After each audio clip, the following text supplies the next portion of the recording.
things I like the smell on me.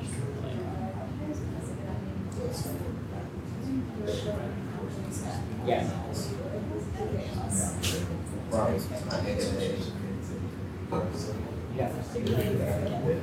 All right, welcome everyone. Thank y'all for coming. I know it's a Friday and it's early morning, but I'm glad you made it out. I am here today with our new dean, Pyro McMeekin, and we're going to talk about implementing change. You know me, I'm Daisha, but as always, we are recording these sessions. We're live streamed into Pittsburgh and into Hardent, and there's some on their computers. So just remember that if you don't want it to be recorded, please don't say it until after the session. Then you can come and say whatever you want. But if anyone wanted to come today, maybe they registered, couldn't make it, I will be sticking this up on my Blackboard site probably next week. Give me time to kind of make some adjustments to it. So it'll be under professional development on Blackboard. All right? So, what are we going to talk about today? I know you probably read the synopsis and the session overview, but we're talking about change. And like many of you, we probably have dealt with a lot of change. But we wanted to start off with an activity. So you have a sheet in front of you, and what we want you to do is think about and write down a change that you're currently experiencing, or any issues that you're having with dealing with this change.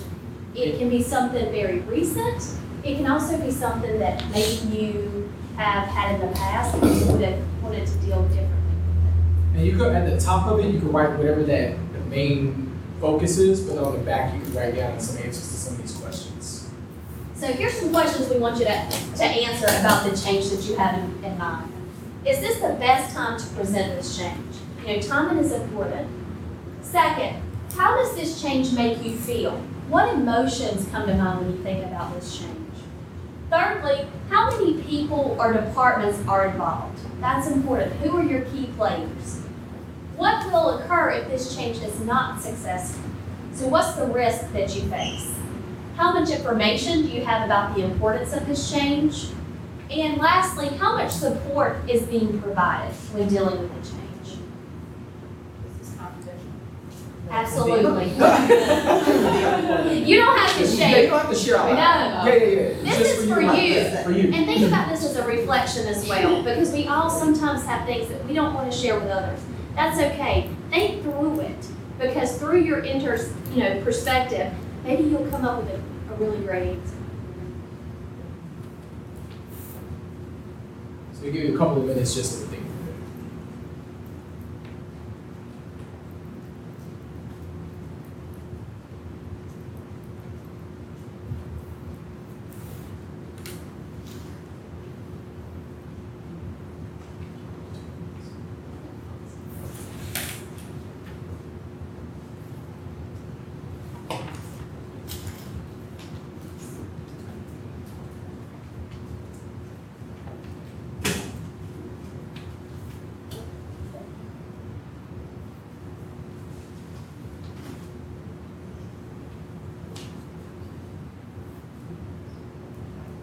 And if y'all have questions, feel free to ask.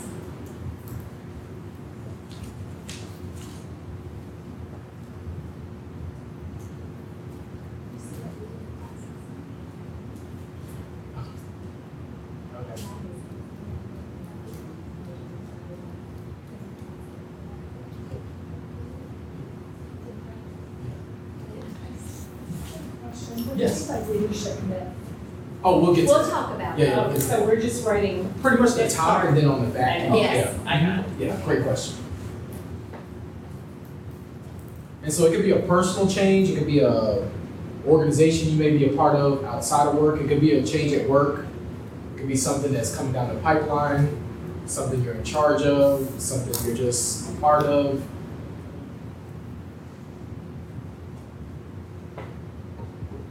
I'll give you about another minute just to think through that.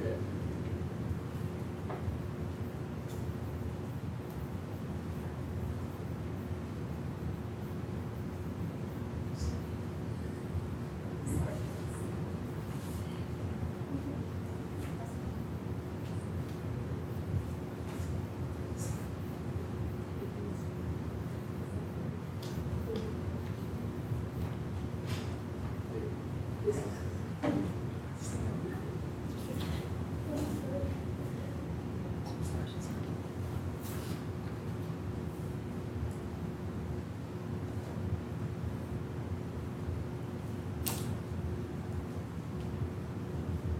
look up if y'all are done, so we kind of get a gauge of who's finished.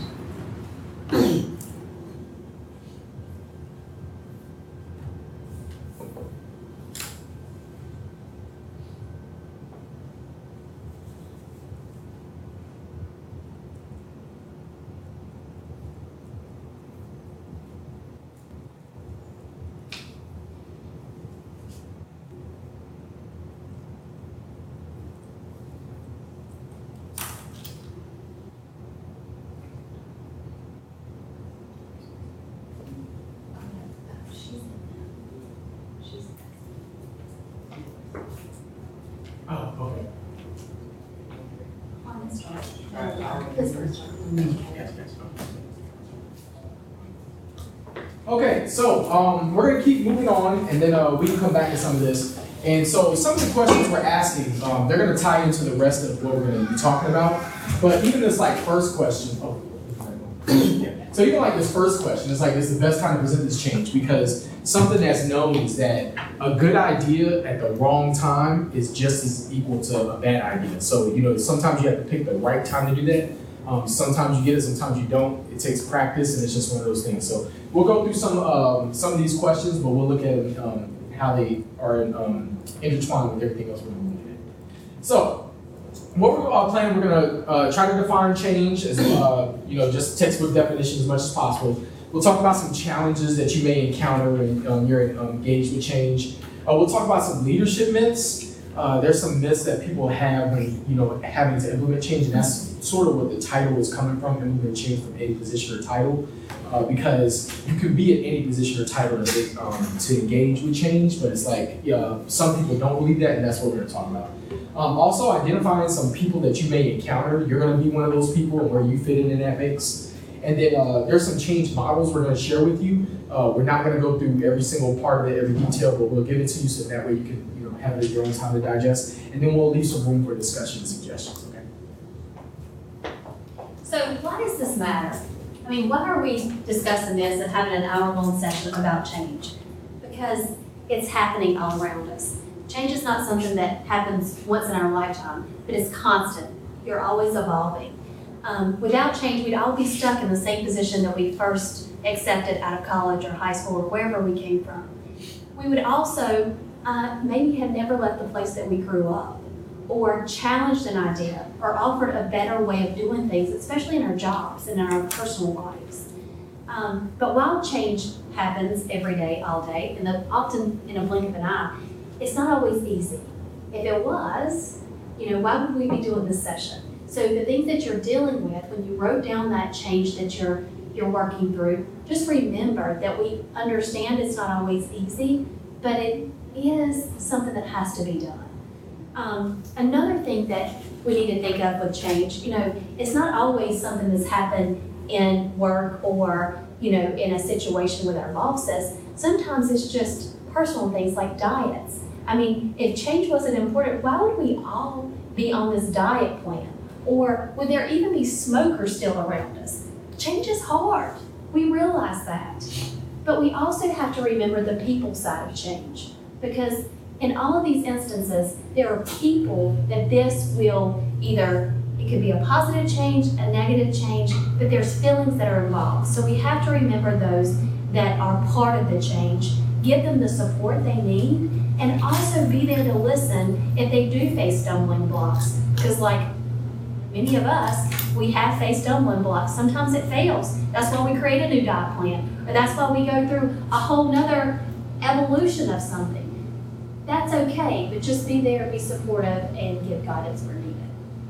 And personally for me, the reason that I'm even engaged with this kind of information is because, full disclosure, my dad was in the military, so we moved like every 5 seconds. And moving all the time, I had to learn how to adapt and adapt quickly. So it became like my norm. And so when I would go places, I could never understand why it was so hard for other people to accept, different changes, things like that. It was like, well, maybe it's not them, maybe it's me. So, trying to understand that. So that's also what drew me to currently in some doing some doctoral work, and my focus is on organizational and cultural change. And so looking into that, this is what, I want to find out more about it, and that's why I started trying to study a lot more about this stuff. All right, so what is change? Let's define it, because we know what it feels like, we know the emotional side, but really, what does it mean? It's both a noun and a verb. Change is the key. It's different than what you're used to. It's something that makes you uncomfortable. It can be awkward. It can force us to adjust. It's different than what we like or what we know. So it's pushing you forward out of your comfort zone. That's what change is. So, another thing with change, we found this formula, and at the top of your sheet, there should be some letters up there. Does anybody know what those stand for? Anybody want to take a guess what the C stands for? Change. Change, okay, all right. So, this is the formula for change. It says that C is equal to D. Does anybody want to take a guess what the D is? Determination. So what, decision, what? Determination, those are good guesses. Difference. Good guess. Oh, that's good. Yeah. Dissatisfaction. So it says that when we have some sort of dissatisfaction, and you have to multiply it times all these things, and it has to be greater than the last letter, you will get change, okay? That's how you get it in any thing that you're doing, okay? So the first letter is D, dissatisfaction. When you multiply that times B, what's B?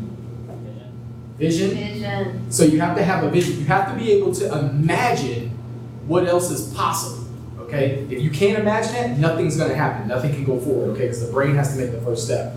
And then FS, does anybody know what that is? It's 2 words. First step. You have to be able to see the first step and how you can actually do it. If it's beyond what you feel is your skill set, or beyond what your capabilities are, you're gonna reject it, okay? And so that's how that happens. So the way this works is that when you have dissatisfaction times a vision times the first step, and they are greater than R, does anybody know what R is? Resistance. Yes. When it is greater than resistance, you will have change, okay? Now, here's the deal.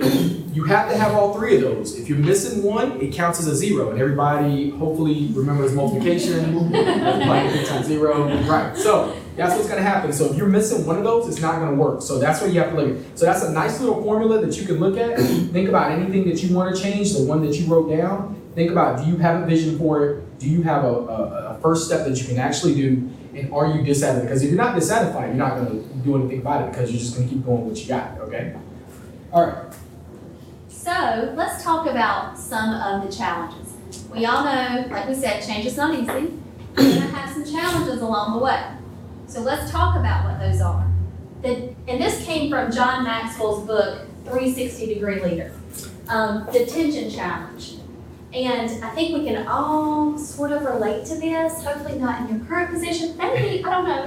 But, there's that pressure of being caught in the middle. Sometimes, you're not necessarily the highest man on the totem pole, you're not necessarily the bottom, but you're somewhere in the middle, and there's that tension because you're being asked to do things you may not understand, you may not fully really buy into it yourself, but yet you're the one that's having to initiate the change. And that sometimes is very difficult. Yeah. And just to add to that, it really becomes difficult even for those of you that may be interested in ever becoming a supervisor. For those that are a supervisor, I'm pretty sure they relate to this. It's like a lot of times you'll get initiatives and charges that are sent to you. Sometimes you don't have any say in it, and then you have to pass it on to somebody that has more information that why it might not work, and you have to try to pass that back and forth. And sometimes that can be difficult, especially for a supervisor. Then you have your frustration challenge. And there again, this comes from maybe following an ineffective leader yourself.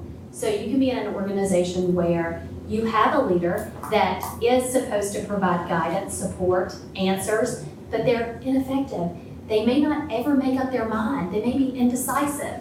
And that is such a frustration because you feel like, they're in that position for a reason. You're coming to them asking for help, asking for support, and you may not get that. That's a challenge. Multi-hat.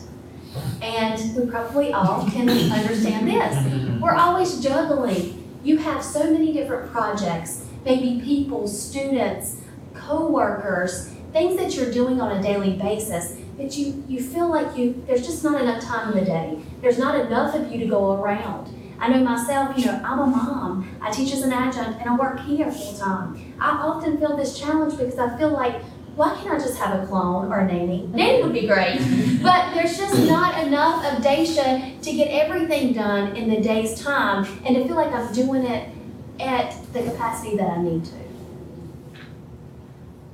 The ego challenge. So, the ego challenge is oftentimes felt when you are in the middle, and it's because you're being asked to do things, but because you're in the middle, you're not really receiving credit for it. So you're doing all of these tasks, you're getting things done, you're working yourself, you're doing it to the best of your ability, but yet someone else may be getting the credit or the glory. And you sometimes feel like, okay, why am I putting on all this extra time, all this extra effort when the recognition isn't being given? Then you have the fulfillment challenge. And this is, leaders like the front. They like to be seen. They like to be the one in charge. And sometimes when you're dealing with this fulfillment, you don't always feel like, your leader or the people that report to you or maybe your colleagues recognize all the work you do. You're just kind of in the mix of the crowd. Or there could be an issue where people are kind of using your ideas but not giving you credit for it. Then you have the vision challenge. It's really easy if you're creating the vision to roll it out and to feel like you're part of it. But what happens when the vision isn't yours? You haven't been asked how you feel. You haven't been, told how this is going to impact you or your team or maybe your colleagues. But you're the one that's being asked to champion the vision. That's difficult. And then you have the influence challenge. You can lead others beyond your position. You don't have to be the supervisor, the manager, the VP, the dean, the department chair. You can lead others by being able to give credit where it's due, by being willing to do what others may not want to do, by just helping. But this can be an issue when you need others to help you, but you don't have the authority. You're not someone that they report to. And if they decide not to do whatever it is that you've tasked them to do, what's the repercussion in the end? So that's the influence challenge. Okay. And so these are just the challenges, are things that you just need to think through. When you're thinking about your change, as far as like what you're actually dealing with, you got to have some self-awareness and understand where you're at and where you want to be. And so hopefully when you can think about those challenges, how you can get through them, it'll be easier to convince others of why the change is needed. So now we're going to look at some leadership myths. And the reason this is so vital is because I was in that position at one point. Early in my career, there were times when I felt like things needed to happen, and I was just like, well, I can't do it because I'm not in charge, and I can't do this and I can't do that. And I was always focused on what I wasn't able to do instead of what I could do. Once I was able to read the 360-Degree Leader by John Maxwell, it opened me up, and I was like, wow, like I have a lot more power than I give myself credit for. And once I was able to understand it, I was able to get some things done, and then my career was able to take off. So that's why it's like I get so, I'm real passionate about trying to share this kind of stuff with people, so hopefully I can get you there as well. The first one is the destination myth. And a lot of times people are like, I'll lead once I get to the top, okay? So once I get to the top, then I'll become a leader. And that's not true. You need to prepare in advance. Nobody just bakes a cake by just thinking about it. You got to put all the ingredients in, put the work in, set the oven, and everything else, and then you'll get your cake. And that's how the same thing works with leadership. You got to start learning about it, practicing it, and things like that. So that when you get a chance to get there, you're already ready for it, and you can stay there. Okay. The next one is the influence myth, which says that once I'm in a position of leadership, then people will follow me, and that's not true either. Leadership does not automatically make you a leader. It does give you opportunity to be one, but it does not automatically make you one. So people aren't just going to follow you just because you have a title, okay? They may do what you say, but they're not going to follow you automatically. And we'll talk a little bit more about that when we get to the last myth.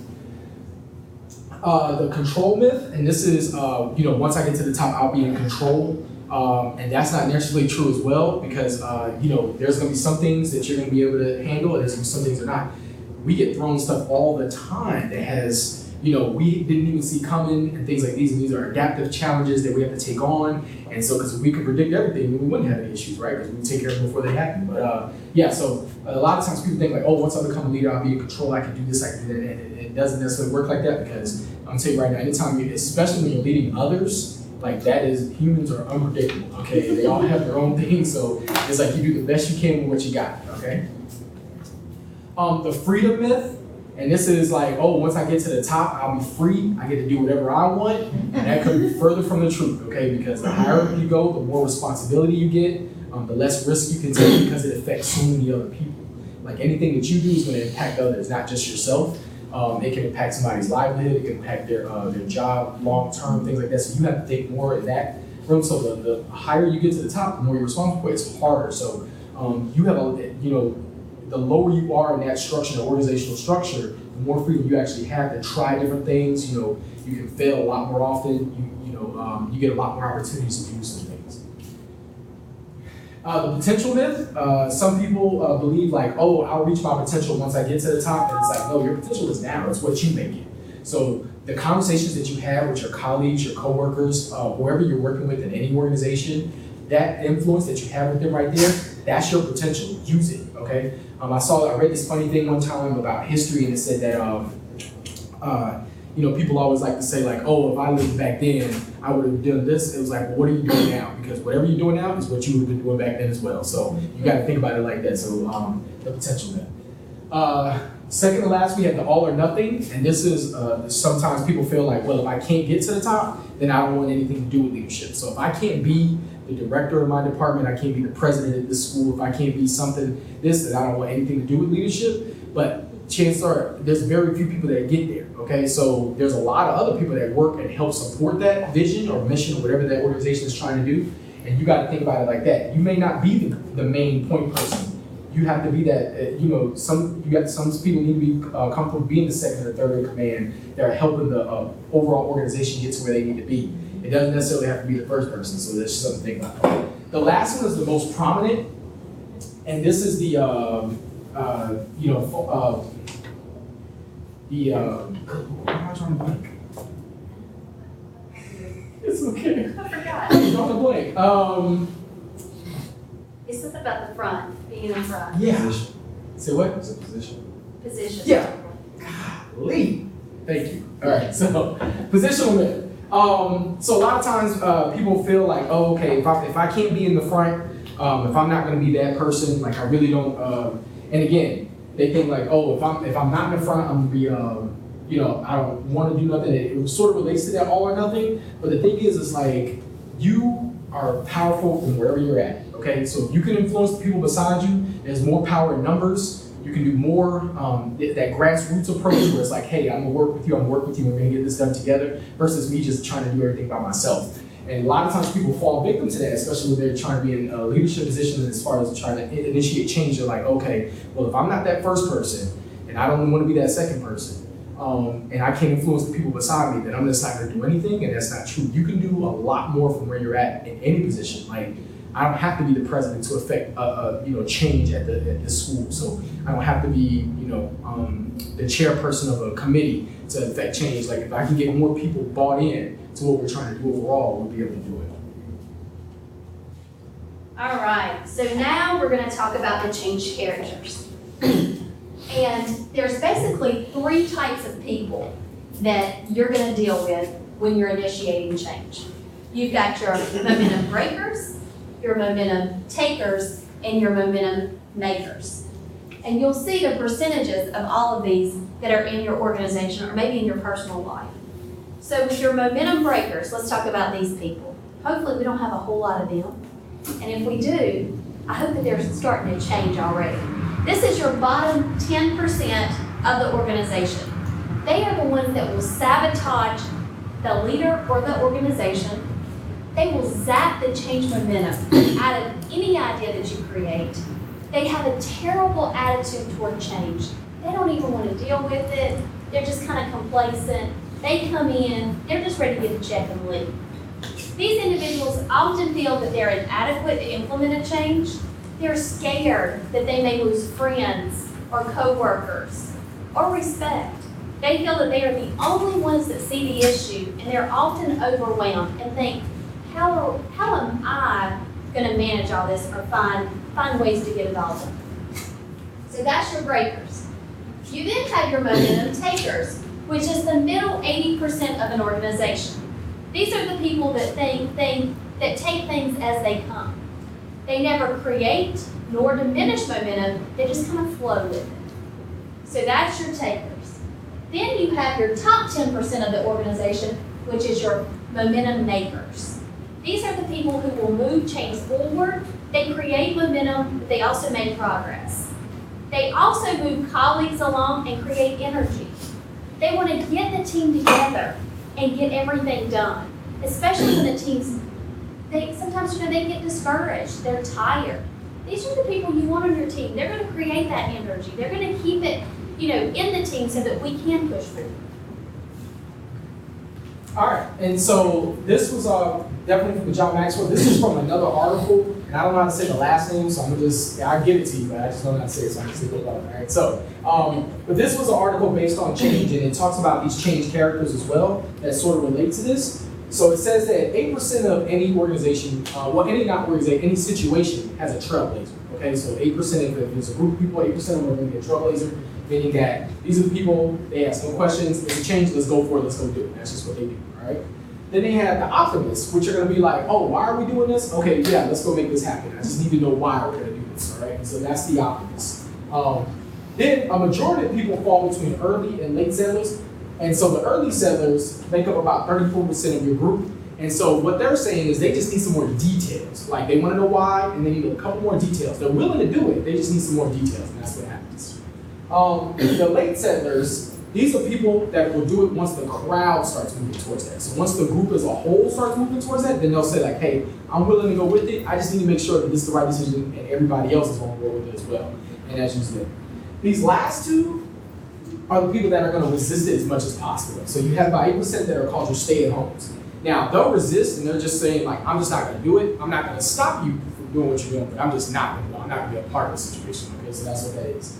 And then lastly, you have your saboteurs. Your saboteurs, they're going to actively work to resist and break that change, whatever you're trying to implement. So these are the people that are going to be like, yeah, this ain't happening, and I'm going to figure out a way to try to break this, okay? And that's just what they are.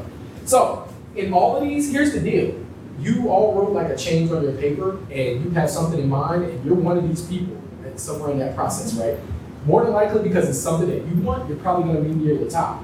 But if if it's something you don't want, then you start coming down, and that's what. But you're going to be one of these people at all times. Right now, if I asked you everybody to take out their phone, unlock it, and pass it to the person next to you so they can scroll your messages, what all are you going to be?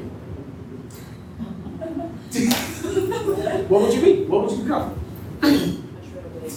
You would be a trailblazer? You would do it?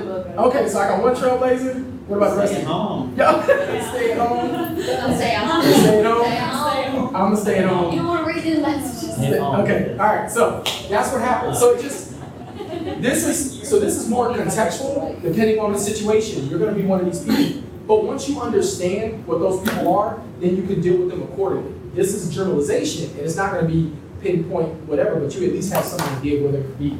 So what this literature says is that these last two, leave them alone. Like, don't even work with them, don't even worry about them, because at the end of the day, you're gonna spend more energy trying to convince them to bring them to midway, and you're gonna lose the opportunity for these people to keep pushing forward if it's a change. So it said, these two people are down there, don't even worry about them, focus on the people that you have, push forward, and then hopefully these people either they'll, it says, extinct, go extinct, or they'll at least move into maybe a LASA or whatever. But the chances of that happening are really slim enough. We put this little graphic up here because I don't know, did anybody know this movie? Yes. Okay. Okay, it's Inside Out. Okay, yes. Yeah, Inside Out. So it's a Disney Pixar movie about the different emotions that we all experience. So depending on the situation, that's how you'll feel, and then that's where it's going to put you, okay? So we're going to look at a couple of different things, and so The sheet we gave you was a blank sheet just so you could think through for yourself, write all over it. And now you can see based on what we gave you as far as the definitions, you can see like, hey, I'm dealing with this right now. I got this person, I'm dealing with this character. This is a challenge that I'm facing. What we're giving you is just a upgraded sheet that gives you more information. And so what we wanted to show you was some guidance that you can ask yourself or your team. You don't have to ask yourself all these questions, but you can pick maybe one that would definitely help you in your situation. The top two are questions you would ask yourself. So this is think, and it's usually in any situation, like you want to make a change. Is that change true? Like, am I making this up? Is it helpful? Like, is it going to be more helpful than harmful? Is it inspiring, necessary, and is it kind? You can think, that's just an acronym for that. The reinventing licenses is from Special Forces. They get a card. Well, there's a platoon Special Force. They get this card when they join, and they get to answer these questions. And if it's yes to all those questions, then they don't have to ask permission to just do it, especially when it comes to changing something. Okay, so that's something that they do. You can modify this for yourself. Like again, you don't necessarily always have to go to that one person to get to say so. If you can answer all these questions, and again, I did this at my 2 previous places, and for some people it works, some people it doesn't. But for those people that work, they didn't have to wait until I got back from beat and make a decision that benefits students or benefits employers, things like that. So that's what that is. If you're working with a group, these are some questions that you can ask yourself. This is from Rotary Club. I'm not in Rotary, but I've always admired like these questions to ask the group to say like, hey, is this something that is going to benefit everybody? Is it for the goodwill of everybody? So that's something that I always like. And then this is from, I took a class on improvement science, and these 3 questions, and there's some more stuff that's needed added to this, but these 3 questions were key for me. Like if anytime I'm trying to implement anything, if I can ask myself these questions on how to measure it, because if you're not measuring, you're not getting better. So if you can answer these questions and answer them honestly, it makes it a lot easier to get some things done. So again, these are just things you can answer. When you look back at whatever change you're trying to implement, you can look at it, you can answer some of these questions, it's going to help you. And so here's some change models, and I found the 4 most prominent in education. And these are on the back of that page? Yes. But they cut off, when they printed them in the mailroom, they cut off some of the names at the top. So if you could just write them in, the 4 that are up top here in yellow. And so these are the authors. So we have John Cotter, Roger Shoemaker, Hunter, and Jeffrey Hyatt. These change models, they're all, 3 of them are linear. So Cotter says that in order to enact a change, you have to do all these things in order. If you skip a step, you will fail. Your change is going to fail if you skip a step. That's what he says. Roger Shoemaker said the same thing for the questions that they have. You have to answer these in order. You got to build awareness, then persuasion, then evaluation, and you have to build these in order. If you don't, you will fail. Hunter, on the other hand, says it doesn't matter what order you get these things done, as long as you just get them done. You have to get all these things done, all 9 steps, okay? And then Hyatt says that these have to be done in order as well. You got to build awareness. And as you can see, some of them have some different, they may have different language, but they, for the most part, are trying to achieve the same results. So that's what this one is, a nice little acronym to ADKAR that you remember as far as that. And then again, on the back, there's a little bit more information. You can Google and get more information than that, but we just tried to summarize a lot of this information so you can get a snapshot of different models that you may want to use after you get everything, all the other information on the front, your challenges, breaking your myths, the characters you're going to be working with, is it the right time, things like that. Then you can figure out, hey, these are the things I'm going to have to do to get this implemented. And then we have additional suggestions. So you know the change, you know what you're trying to do, you know what you need to do, you know the people that you're working with, but you've got to create some momentum for yourself to get it done. And we encourage these things. Write down your change. Stick it somewhere where you'll see it every day. I know when I was going through a diet plan at one point, I put on my refrigerator a really nice picture of this ugly pig, because I thought, by the time summer comes around, I am not going to look like that. I am going to look lean and trim. So every time I went to the refrigerator, instead of grabbing, a thing of ice cream, I might grab that yogurt instead, because I had a visual of what I wanted, and it stuck on my refrigerator every day. So write it down, put it somewhere you can see it.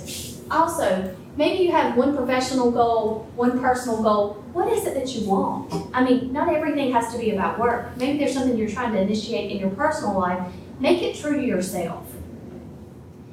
And also, do what you say. do what you do, say what you do and do what you say. So don't be one of these that, yeah, we can give you all the tools in the world and we can tell you, the change models and all that, but stick true to what it is that you want to happen. And then make sure that you're living that every day, because we can all put our best face forward and, create this illusion that we're doing something different. But if that's not true, people will find out, especially your teams. They'll call you on it. They may not to your face, but behind your back in little groups, they'll be whispering, they know. So be true to whatever it is that you're trying to do. And then get an accountability partner. With exercise, I think you all know that I like to go run, and some days it is just so hard for me to get up from my desk and use my, Adam, you're laughing, to use my lunch break. Daniel, see me in there. Kevin, yep. To use my lunch break to get in there and run those 2 miles. But, my husband's that accountability partner for me. Even though he doesn't like to run, he'll text me, could you run today? Because he knows that I need that. Don't forget, you need some downtime, like get up from your desk, move. Having somebody that'll kind of help support you and give you that encouragement whenever it does get hard and you are tired. Because we all know change is hard and it's not easy. There's going to be times where you feel defeated. Helpful quotes to remember. Yeah, and these are just 2 that we just picked out really quick. Was don't wish for it, work for it. Change doesn't happen when you just think really hard about it. Change happens when you actually put the time and the energy into it. Anytime we're trying to make, especially if it's a mental change, the harder we think about it, because people always say like, oh, I'm gonna think about this really hard. Like thinking about something really hard doesn't really help. It's like only when you relax and actually get your team together and work towards something that you can get it done. So and then we either win or we learn. So don't look at it. You are gonna fail. It's just that's what happens with change. But it's like, what did we learn from this, and then what can we apply again? When we go back to it. I think you only fail when you stop trying. So just keep doing what you can. And I think so just and understand that hey, we're gonna win, we're gonna learn, we're gonna win, we're gonna learn. And then it's just a continuous cycle that keeps going.